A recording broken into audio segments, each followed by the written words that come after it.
कार्यक्रम अन्नदाता सुनिए सब बन भैया ने रिसाले भाई की ओर राम राम। किसान भाई, जाना है कि खेती का जो आजकल जो करने का तरीका है बदल गया बिल्कुल। सारे किसान भाई जाना है क्योंकि भाई पहले टाइम में और ईब जो है ना थोड़ा सा फर्क यो आ गया, क्योंकि पहले जो हमारे किसान भाई थे थोड़े से अनपढ़ रहे थे, पर भाई आज जो देखने में आया कि ज़्यादातर किसान जो है ना भाई पढ़े लिखे हो गए और पढ़ाई की गिला गिला भाई उन्होंने जो है ना अपने काम के तरीके का भी पता लग गया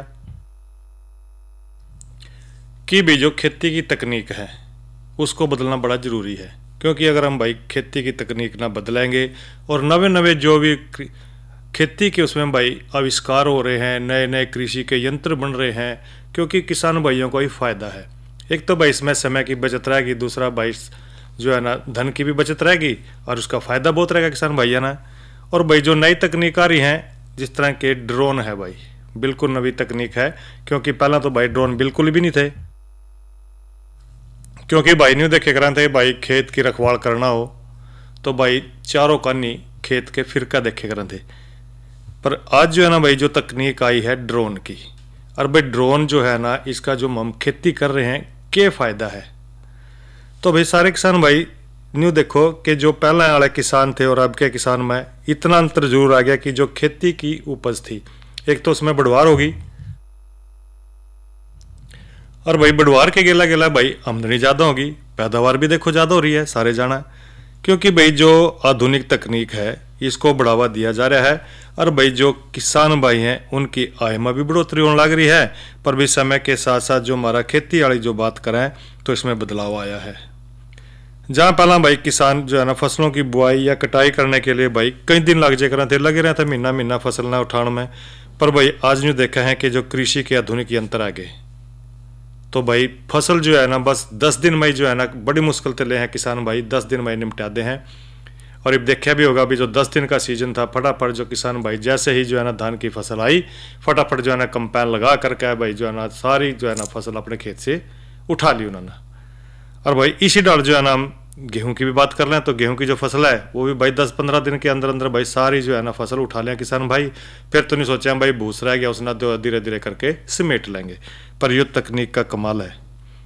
पर भाई बात न्यू है कि पूरे दुनिया में न्यू देखा है कि जो कृषि के काम है उसके लिए एक तो देखो भाई नैनो टेक्नोलॉजी आई जिसका जिक्र कर रहे हैं, ड्रोन भी आ गया, आर्टिफिशियल इंटेलिजेंसी भी आ गई, इसका उपयोग बहुत बढ़ रहा है खेती बाड़ी में।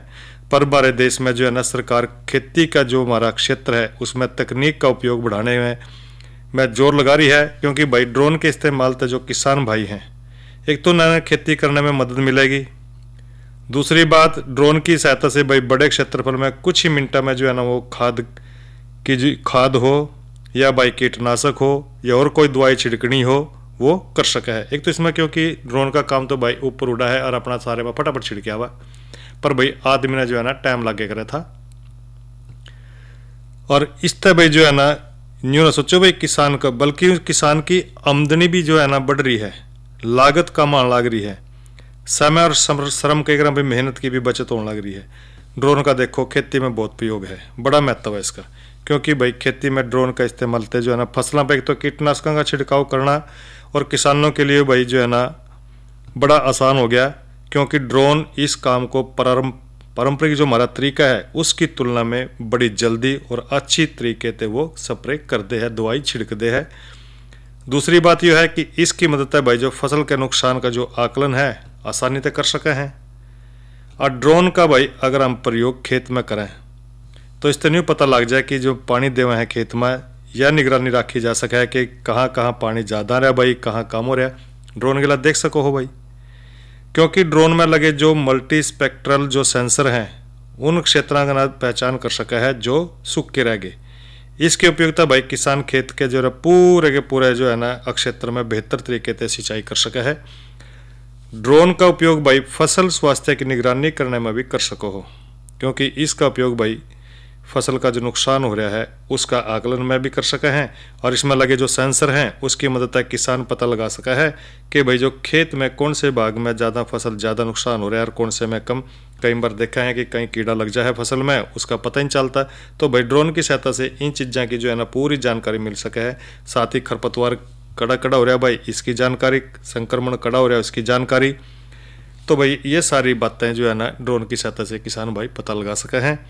और भाई इसके उपयोग तो जो किसान है पशुओं पर भी नज़र रख सके है। कई बार देखा है गांव गोरे के नज़दीक जो है ना खेत हो और भाई उसमें खेत में जो है ना आसपास कई बार जो आवारा पशु हैं वो भी बढ़ जाए हैं, पर भाई ड्रोन की सहायता तो नहीं पता लग जाएगा कि कड़ा से भाई कोई आवारा पशु खेत में बढ़ रहा है। और ड्रोन में लगे जो कैमरे हैं या सेंसर हैं उसकी मदद से भाई फसलों की जो देखभाल कर सको हो। और फसल की लंबाई ज़्यादा होने था जो किसान को जो है निगरानी करना कई बार थोड़ा सा मुश्किल हो जाता, पर जो है ना ऐसे में ड्रोन बड़ा काम आवा है। क्योंकि वही बात है भाई कोई छोटा कोई कछड़ू बछड़ू भाई उसमें खेत में बढ़ रहा है और बड़ी बड़ी फसल हो रही है ना पता लग गया, तो भाई ड्रोन के लिए पता लग जाएगा कि वो कड़ा बढ़ रहा है, तो उसको आप निकाल सको हो ताकि नुकसान ज़्यादा ना कर दे। भाई कहीं आवारा पशु हैं फिर दे रहे हैं। तो भाई इस डाल जो है ना ड्रोन का उपयोग हम आजकल जो है ना तकनीक के रूप में बड़ा कर रहे हैं, क्योंकि भाई ड्रोन जो है ना आने वाले समय में एक ज़रूरत बन जाएगी। पर बात यह है कि थोड़ा सा खरीदना महंगा है, थोड़े बहुत आदमी या सरकार की सहायता से भी इसको आप ले सको हो। और भाई लगे हाथ थोड़ा सा जिक्र करेंगे ईब मौसम पर, क्योंकि भाई मौसम भी देखो ठीक चल रहा है, साफ़ है बिल्कुल और आगे भी साफ रहने की उम्मीद है। और ज़्यादातर किसान भाई है ना भाई अपनी फसल उठा ली होगी, मंडी में भी बेच दी होगी, तो भाई किसान भाई अब जो है ना ज़्यादातर जो है ना गेहूं फसल की तरफ बढ़ रहे होंगे। और भाई हम तापमान का जिक्र करें तो आज का तापमान भाई अधिकतम रहे 32 डिग्री सेल्सियस और न्यूनतम तापमान 22 डिग्री सेल्सियस। और कल भाई जो है ना अधिकतम तापमान रहने की संभावना है 34 डिग्री और न्यूनतम तापमान भाई 22 डिग्री ही बना रहेगा।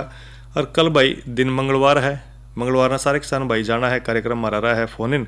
और कल हमारा जो विषय रहेगा भाई हम करेंगे बात गेहूं की जो उन्नत किस्में हैं और उनकी बिजाई में कौन सी सावधानियां अपने रखनी है, इस बात पर चर्चा करेंगे। और विशेषज्ञ रहेंगे भाई हमारे साथ डॉक्टर सतीश कुमार।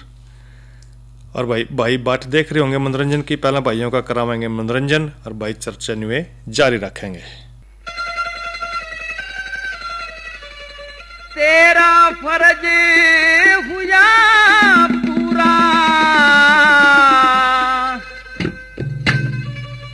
सावत्री उल्टी हट जा,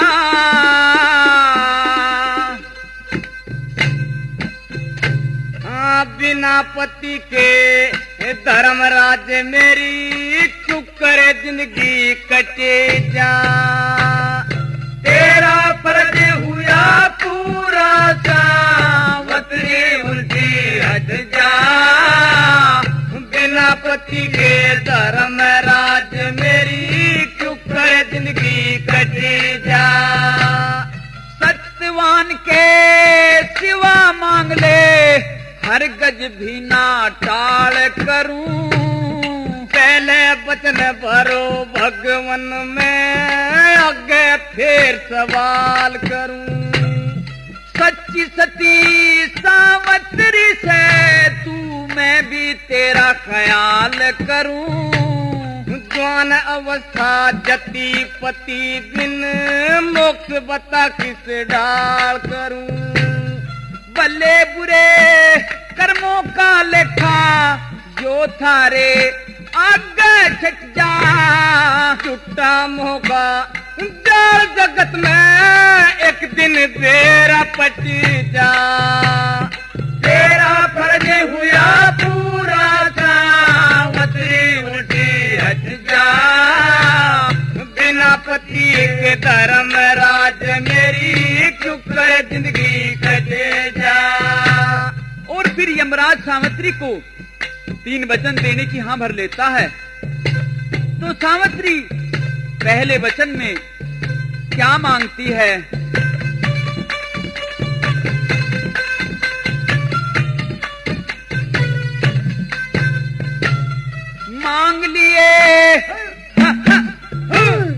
मांग लिए वरदान आज तू कर ले सती यकीन मेरा, राज मिले और नैन खोल दो ससुरा ने तरहीन मेरा। ऐसा ही होगा सावित्री अब देख लिए तू सीन मेरा, बिना पति के श्रीमान मन हो गया गणा मलीन मेरा। मेरा। हाँ जीत उसी की होती आई जो सच के ऊपर डट जा। उस मानस का क्या कर ले दो कई बात न नच जा। तेरा फर्ज हुआ पूरा सावतरी उल्टी हट जा। बिना पति के धर्म राज्य मेरी क्यों करे जिंदगी कट जा। और फिर सावित्री दूसरे व तीसरे वचन में यमराज को किस प्रकार से उलझा लेती है।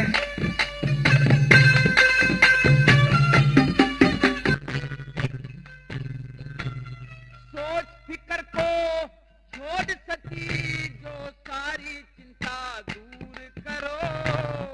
दो पुत्र हो मेरे पिता के धर्म राज्य मंजूर करो।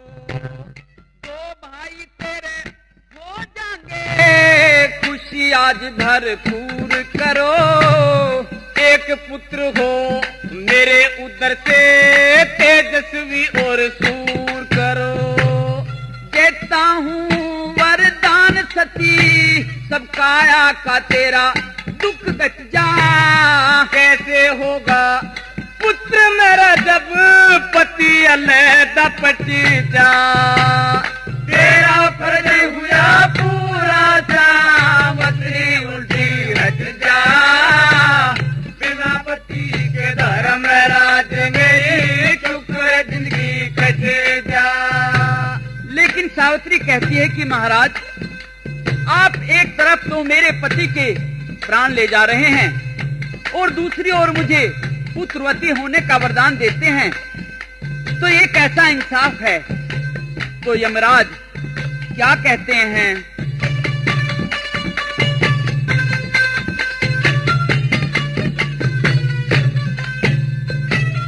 सावत्री तन बचन लिए मैं चक्कर भी फंसाया। नो निधि और 12 सिद्धिया दिन आपके है माया। किस तरह जीवित कर दूं मैं तेरे पति की काया। सब कुछ कर सकती भक्ति भगवान भजन में पाया। मान सिंह ने मन समझाया नाम हरिहर कारट जा। रुगनाथ धर्म धीरज से सारा खटका मिट जा। तेरा फर्ज हुआ पूरा सावतरी उल्टी हट जा। बिना पति के धर्म राज मेरी क्यों करे जिंदगी कटे जा। और इस प्रकार धर्मराज ने सत्यवान को जीवित कर दिया। प्रेमियों यह किस्सा अब यहीं समाप्त होता है। और भाई इस लोकगीत के बाद चर्चा है हमारी नई फसल नई उमंग में कि भाई पत्तेदार सब्जी मेथी की बिजाई पे। किसान भाइयों जाना है कि सर्दी के मौसम में जो है ना हम मेथी की बिजाई करा है। और मेथी की बिजाई भाई इस करके कर हैं कि मेथी का जो हम प्रयोग है उसका भाई जिस तरह के जो पशु आहार है उसके लिए कर सके हैं, क्योंकि चारे के रूप में इसको खिला सका है। इसमें भाई बड़े औषधीय गुण भी हैं। करा में भी देखा है कि भाई जो हरी सब्जी के रूप में इसका प्रयोग कर ले हैं हम। कई बार देखे हैं कि मेथी के परोठे बना ले हैं भाई, मेथी की सब्जी बनावा है आलू मेथी, क्योंकि भाई ये पाचन शक्ति को बढ़ावा है, खास गुण है इसमें। और भाई इसकी किस्म का जिक्र करें तो भाई T8 इसकी पत्तियां भाई हरे रंग की या किनारे पर भाई लाल रंग के लिए हुए हैं, मध्यम आकार और पीले रंग के हुए हैं भाई ये बीज इसके। और ये लगभग 145 दिन में पक जा है। और यह किस्म सफ़ेद चूर्णी रोग के लिए संवेदनशील है। इसकी औसत पैदावार लगभग भाई 3.5 से लेकर 4 क्विंटल प्रति किले में तो निकल जा है। या HM 65 एक और बढ़िया किस्म है इसकी। इसकी पत्तियां भी भाई हरे रंग की हुआ हैं, जिनके किनारे भी हरे रंग के हुए हैं। और यो T8 तय बढ़िया किस्म है। इसके बीज मोटे पीले रंग के बढ़िया हुए हैं और सफ़ेद चूर्णी रोग के लिए भाई सहनशील है। कई बार देखा है कि बीमारी आ जाए, सफ़ेद चूर्णी भाई इसमें कम लगा है। और यो 135 दिन में लगभग जो है ना पक्का तैयार हो जाएगी। और इसकी औसत पैदावार का जिक्र करें तो भाई लगभग 4.5 क्विंटल तक लेकर 6 क्विंटल के बीच में यह प्रति एकड़ में तक निकल जाए। मिट्टी कैसी होनी चाहिए भाई इसके लिए? दोमट मिट्टी जिसमें भाई जल निकासी अच्छी हो, इसकी खेती के लिए बहुत बढ़िया रहा है। वैसे तो इसे भाई रेतीली दोमट मिट्टी में भी उगाया जा सका है, पर भाई पानी के ठहराव वाली या भाई लवणीय ज़मीन में इसकी खेती बिल्कुल ना करें, क्योंकि उसमें ये होने की बड़ी समस्या है इसकी पैदावार की। क्योंकि और खेती की तैयारी किस डाल करनी है, एक तो पलेवा करने से पहले भाई खेत की गहरी जुताई करें आप, बाम उसना अच्छी तरह। और पलेवे करने के बाद जब खेत बत्तर आ जाए तो भाई 2 सीधी और आड़ी जुताई उसमें करनी है आपने। प्रत्येक जुताई के बाद भाई खेत में सुहागा लगाना। गहरी जुताई करने तक खेत की जो मिट्टी में भाई हवा का जो संचार हुआ है, हवा उसमें से गुजर जा है, और जिस तरह जड़ विकास में भाई बड़ी मदद मिला है। बीज की मात्रा, बिजाई का समय और किस डाल आपने इसका भाई बोनी है, या क्योंकि मध्यम किस्म की भूमि के लिए 8 किलोग्राम और भाई हल्की भूमि के लिए 6 किलोग्राम बीज प्रति एकड़ इसमें बहुत रहेगा। और यानी कि भाई आजकल देखा है कि इसका मौसम चल गया है, क्योंकि अक्टूबर का जो अंतिम सप्ताह था ये चल रहा है, और भाई नवंबर के पहले सप्ताह तक आप इसका जो है ना जो बावड़ क्षेत्र हमारा उसमें 20 नवंबर तक और 10 दिसंबर तक हिसार क्षेत्र के लिए भाई बिजाई का उपयुक्त समय है बिल्कुल। और बिजाई भाई पोरा विधि तक कतार में 30 सेंटीमीटर की दूरी पर आपने करनी है। खाद का जिक्र करें तो भाई खाद मिट्टी का जो है ना आपने क्या करना है, पहले उसकी परीक्षण रिपोर्ट लेनी है, यानी कि मिट्टी की जांच करवानी है। साधारण दशा में भाई 8 किलोग्राम नत्रजन, 16 किलोग्राम फास्फोरस प्रति एकड़ बिजाई से पहला या भाई बिजाई के समय भी आप इसना दे सको हो। निराई गुड़ाई तो भाई आपना क्या करना है कि जो बिजाई के लगभग 30-35 दिन के बाद पहली निराई करें, और यदि जरूरत पड़े तो भाई दूसरी निराई पहली सिंचाई के बाद कर दें, बहुत अच्छी रहेगी। इससे खेत में जो है ना खड़े जो खरपतवार हैं उनका नियंत्रण हो सकेगा, और खेत में भाई जो नमी है उसका संरक्षण बढ़िया रहेगा, नमी बनी रहेगी आपके खेत में। सिंचाई का जिक्र करें, जाडे में भाई बारिश न हो तो 1-2 सिंचाई काफ़ी है इसके लिए। बिजाई के लगभग 45 या 85 दिनों के बाद आप न कर दे रहे हैं। और कटाई का जिक्र करें तो भाई बिजाई के लगभग 135 से 145 दिन के बाद फसल जो है ना पक जाए, और पकी फलियां तो जो है ना दालें निकाल के खेत में न गिरने दें। कई बार देखें कि पड़ी जा जो फलियां हैं भाई ज़्यादा पक जाए हैं और वो जड़ जाए हैं। इसके लिए फसल की कटाई सुबह करनी है। और इसमें भाई देखें कई बार बीमारी भी लग जाए। सफ़ेद रंग का फफूंद धब्बे के रूप में पत्तियां, तने, फलियां में जब फूल आवा है या उसके बाद की दशा पर दिखाई देंगे, जिस तरह जो है ना फसल की उपज घट जाएगी। इसके नियंत्रण के लिए भाई फसल में बीमारी लगने पर 0.2% सल्फेक्स या भाई 0.1% कैराथेन दवा का छिड़काव 10-15 दिन के अंतर पर अपना करना है। और ध्यान रखना है कि जो घोल का पौधों पर अच्छी तरह से छिड़काव करना है, क्योंकि भाई कई बार देखा है थोड़ा बहुत रह जाए तो फिर बीमारी दोबारा फिर पनपने की शिकायत मिल जाए, तो भाई थोड़ा अगर जरूरत पड़े तो भाई फिर दोबारा 10-15 दिन के बाद भी कर सको हो। यह तो भाई हमने जिक्र करा मेथी की बिजाई पे। और एक बात हो रहा है भाई, जानकारी भाई अगला साझा कर रहे हैं प्राकृतिक खेती में, क्योंकि भाई प्राकृतिक खेती में जो बढ़िया तो नहीं रहेगा। हम तो कहें कि भाई प्राकृतिक खेती करनी है तो आपने बीज उपचार किस तरह करना है, और उसमें जिक्र कर रहे हैं हम बीजामृत किस तरह तैयार करना है। बीजामृत जो है ना एक अच्छा जीवाणुनाशक है यो। इसको तैयार करने के लिए एक तो जरूर मान के लेना भाई 4 लीटर पानी, 1 किलो देसी गाय का गोबर, 1 लीटर देसी गाय का मूत्र, और भाई 10 ग्राम चूना और 5 ग्राम हल्दी का पाउडर, पिसी हुई हल्दी, 100 ग्राम गुड़, और भाई जमीन के किनारे की 1 मुट्ठी मिट्टी लेनी है। 15 लीटर आकार का एक लेना है ड्राम। गाय का 1 किलो गोबर सूती कपड़े में लेकर उसको बांध दें, और 4 लीटर पानी में 12 घंटे तक आपने उसको डुबो के रखना है। 50 मिलीलीटर पानी में भाई 10 ग्राम चूना रात भर जो है ना आपने भिगो के रखना है। अगली सुबह कपड़े में बांधा गया जो गोबर था भाई पानी में 3 बार अच्छी तरह से निचोड़ लेना है उसको। फिर इस पानी में खेत की मैंड या जो बांध की 1 मुट्ठी जो आपने मिट्टी ली है अच्छे से मिलानी है। उसमें मिट्टी को सारा का सारा जो है ना घोल 1 लीटर गौमूत्र, 5 ग्राम हल्दी पाउडर, 100 ग्राम गुड़, चूना, पानी मिलाकर अच्छे से इसको मिला दें। और ये घोल जो है ना बीज उपचार के लिए तैयार हो गया है। भाई जब भी आप प्राकृतिक खेती कराएं तो इस ढाल के जो कीटनाशक हैं वो जरूर छिड़कने चाहिए। अगर भाई कर रहे तो क्या प्राकृतिक खेती छिड़क दी उस पर रासायनिक दवाई, तो कोई फायदा नहीं भाई। तो इस करके भाई हम कहें कि जीवामृत या जिस तरह जो भी बनाना है आपने, बीजामृत बनाना है, जीवामृत बनाना है, तो इस तरह जो है ना आपने वो छिड़काव करना है खेत में। और एक जानकारी और दे रहे भाई है ना भाई, तकनीक का उपयोग ड्रोन के बारे में भाई, रसायनों का स्प्रे किस तरह का ड्रोन से करना है कि नहीं भाई, क्योंकि ड्रोन का जिक्र करें हमने, क्योंकि जो ड्रोन जो है ना एक भाई नई तकनीक है, इसके द्वारा भाई हम जो हमारा रासायनिक जिस तरह की दवाई छिड़कनी हमने खेत में, तो भाई ड्रोन की सहायता से उसको छिड़क सका है। क्योंकि भाई दवाई जो है ना ड्रोन गेला छिड़कोगे देख तो इसमें समय की बचत रहेगी, दूसरा पैसे की बचत रहेगी। क्योंकि भाई अगर हमने एक मजदूर लगाना पड़ जाए, अगर 1 किला वो 2 दिन में भी छिड़केगा तो ड्रोन उसने भाई आधे घंटे में छिड़के करनी होगा, यानी कि समय की बचत और भाई पैसे की भी बचत। तो जो तकनीक है ड्रोन की भाई, इसके गिला हम जो है ना बड़ा फायदा उठा सके हैं ड्रोन से। और जरा जरा न्यू भी पता लग जाएगा भाई किस एरिया में को रहेगी, सारा कुछ ड्रोन के अंदर भाई सेंसर लग रहे हैं, वो देख ले हैं भाई कड़ा कड़ा दवाई छिड़की जा रही है। तो ड्रोन की सहायता से भी जब भी चाहो तो भैया आप अपने खेत में ड्रोन के गला दवाई छिड़क सको हो, अच्छा स्प्रे कर सके हैं। तो भाई ये किसान भाई जरूर इस तकनीक को अपनाएं, क्योंकि सरकार भी चाह रही है कि किसानों का भाई ज़्यादा से ज़्यादा फायदा हो, किसान ज़्यादा लाभ उठाएं।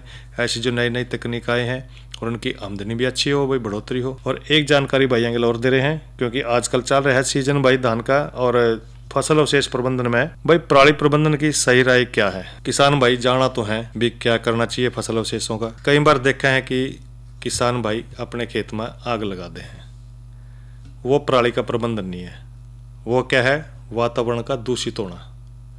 अगर किसान भाई अपने जो फसल के अवशेष हैं खेत के, क्योंकि अगर उन्हें न जलावेंगे तो एक तो उनके जो खेत है उसकी जो उपजाऊ शक्ति है, उसमें जो मित्र कीट हैं जो भूमि की उपजाऊ शक्ति ने बनाकर रखा है, एक तो वो खत्म हो जाएंगे। दूसरा क्योंकि पैदावार फिर कम होगी, अगर नहीं देखेंगे पैदावार कम हुई, क्योंकि वो जो जमीन है भाई बंजर बन जाए एक किस्म से। तो एक तो अपना ध्यान रखना है, क्योंकि अगर हम ये पराली वगैरह जो जला रहे हैं भाई, ये बिल्कुल नहीं जलानी है। और अगर आप अपने खेत में इसके जो अवशेष हैं धान के, इन्हें मिट्टी में मिलाओगे तो भाई एक तो देखो मिट्टी की ताकत बढ़ जाएगी, अनाज भी ज़्यादा पैदा होएगा क्योंकि उसमें खाद मिक्स हो जाएगी। दूसरा भाई फसल अवशेषता जो भूमि में जो सूक्ष्म जीव हैं इनकी संख्या में बढ़ोतरी हो जाएगी। और भाई जिस तरह जो प्राकृतिक चक्कर, इस तरह के कार्बन चक्कर कह दें, नत्रजन चक्कर कह दें, सुचारू रूप से चलते रहेंगे। और अवशेषों के समावेश से भाई मिट्टी बुरबुरी हो जाए, जिसमें हवा का आवागमन अच्छे से हुआ है। तो भाई पराली का प्रबंधन जरूर करना चाहिए। कई बार यूँ देखा है कि सोचा है कि भाई माना तो अगली फसल यानी कि जो अब रबी की फसल की तैयारी करने लग गए होंगे किसान भाई, सोचा है कि पड़े हुए भी करने हैं भाई, कद पड़े हुए करेंगे और भाई कद जाकर उसका भाई हम उसने खेत ना बावेंगे भाई, ज़्यादा लेट हो जाएंगे। इस लेट के चक्कर में किसान भाई ने सोचा है कि थोड़ी सी काम हो जाए हमारा, बस धान की फसल कटी और भाई पराली जला दी, या खेत में जो कंबाइन गिला भाई अपना फसल कटवाई है उसके फन्ने जो राजा हैं उसने जला दें। तो भाई देखो इसका जो प्रभाव है अपने ऊपर भी पड़ा है। इन्होंने सोचो भी खेत पे जो भी जिस तरह देखा है कि जो दमे के रोगी हैं भाई, उन्होंने सांस लेने में कितनी दिक्कत हुआ है। खुद भी जाना है कि भाई आजकल जो अगर बाहर निकला है तो भाई सारा मौसम जो है ना, सारे के सारा जिस तरह वातावरण देखा है सारा दूषित हो रहा है, क्योंकि सांस लेने में बड़ी दिक्कत रहा है। तो भाई अपने लिए भी खतरनाक हो रहा है, ज़मीन के लिए कि तो जिक्र कर दे रहे हैं, पर अपने स्वास्थ्य पर भी इसका बुरा असर पड़ा है। सांस लेने की दिक्कत है, आंखों में जलन हो जाए भाई। कई बार तो देखने में आया है कि कोई भाई सड़क के किनारे ना आग लगा रखी है और कोई आने जाने वाला ना यूँ नहीं पता लगता भी आगे के साधन आ रहा है, इस करके भाई उसमें दुर्घटना होने की संभावना बनी रहा है। तो भाई फसल अवशेष में कार्बन नत्रजन अनुपात अधिक हुआ है, जिस कारण जो है आगामी फसल को शुरुआत में जिस तरह कहें कि नत्रजन की कमी हो जाए, लेकिन खेत में नमी के साथ साथ भाई अलग जो यूरिया के रूप में नत्रजन देकर इस अनुपात को कम किया जा सका है भाई। और भाई खेत में जो फसल अवशेष है उसके प्रबंधन में मिट्टी में जो पैदा होने वाली पादप बीमारी हैं, कीट हैं, उच्च लागत है या ऊर्जा है, इसके कुछ मुख्य कारण भी रहे हैं। तो भाई कई तरह तो इसको आपने किस तरह करना है। एक तो भाई देखा है कि कई बार जिस तरह के जो खेत के में जो भाई फाने हैं उन्होंने भाई मशीन की गला उसके जो है ना आजकल जो इसको इकट्ठा कर दे बंडल से बना दे हैं और भाई बिक भी जावा है, उसका गत्ता फैक्ट्री में भेज दें या भट्ठे वाले भी ले ले हैं। तो इस डाल जो है ना आपने उन चीज़ों का भी ध्यान रखना है। और भाई देखो आम के आम गुठलियाँ के दाम, धान की फसल भी उठा ली, साथ में भाई वो फन्ने बेच दें और भाई इससे आपकी आमदनी हो जाएगी। और सरकार भी चाह रही है कि भाई किसान भाइयों को जो है ना 1000 रुपये प्रति किल्ला भी दे रहे हैं, यह भी स्कीम सरकार ने चला रखी है। तो भाई इस तरह जो है ना सरकार जो है ना चाह रही है कि आप खुद भी जाना है कि भाई फसल जो है ना इसके जो अवशेष हैं उनका प्रबंधन करना बड़ा ज़रूरी है। भाई हमारी तो यही राय है कि भाई जो फसल अवशेष है उसका प्रबंधन खुद करें। पर जो है ना पहले टाइम में देखो खेती तो पहले भी करे करा थे, पर भाई थोड़ी समस्या है कि जिस तरह पहले सारी पराली खेत में निकाल कर किसी सड़क के किनारे लगा लेते थे या भी ऐसी जगह लगा लेते खेत में भाई जिसकी जरूरत सारा जो है ना 6 महीने तक तो लगातार जो है ना बनी रहती। भाई फिर देखा है कि जो अब रब्बी का सीजन आवेगा भाई भूसा भी हुआ है, भाई उसको बांधने की समस्या आवेगी। तो उससे क्या था भाई पराली जो है ना निकाल लेते और जो है ना भूसे वगैरह है, कई बार भूसा खत्म हो जाए भाई सीजन में, तो भाई सीजन के बाद देखा है कि भाई फिर पराली खिलानी शुरू कर दें किसान भाई पशुओं ने, तो भाई कहीं डालता इसका प्रयोग कर सके हैं। पर जो है ना आज किसान भाई जल्दी का हमारा नहीं सोचा है कि फसल के जो अवशेष हैं उनके फन्ने में आग लगाओ और जल्दी से भाई अपनी आने वाली जो फसल है रब्बी की फसल उसकी तैयारी करनी शुरू कर दें। तो भाई इन सारी बातों का भी आपने ध्यान रखना है। और एक जानकारी रहा भाई किसान कॉल सेंटर की, जिसका नंबर है भाई 1551। तो भाई कोई भी समस्या किसान भाइयों की खेती से संबंधित है आप इस नंबर पर भाई कॉल कर सके हैं। और खेती बाड़ी से जुड़ी जो भी समस्या भाई, या भाई आपने बीज के बारे में पूछना है या कोई वैरायटी पूछनी है, कोई किस्म पूछनी है, या भी पैदावार के बारे में जानकारी लेनी है या खाद के बारे में जानकारी लेनी है, तो भाई आप 1551 नंबर पर जो है ना कॉल करके खेती संबंधित जानकारी आप ले सको हो। तो भाई इसके लिए जो कार्यक्रम हमारा चल रहा है अन्नदाता संपन्न हो रहा है। और अपने भाई इरशाले भाई ने दो इजाज़त। अच्छा भाइयों, राम राम।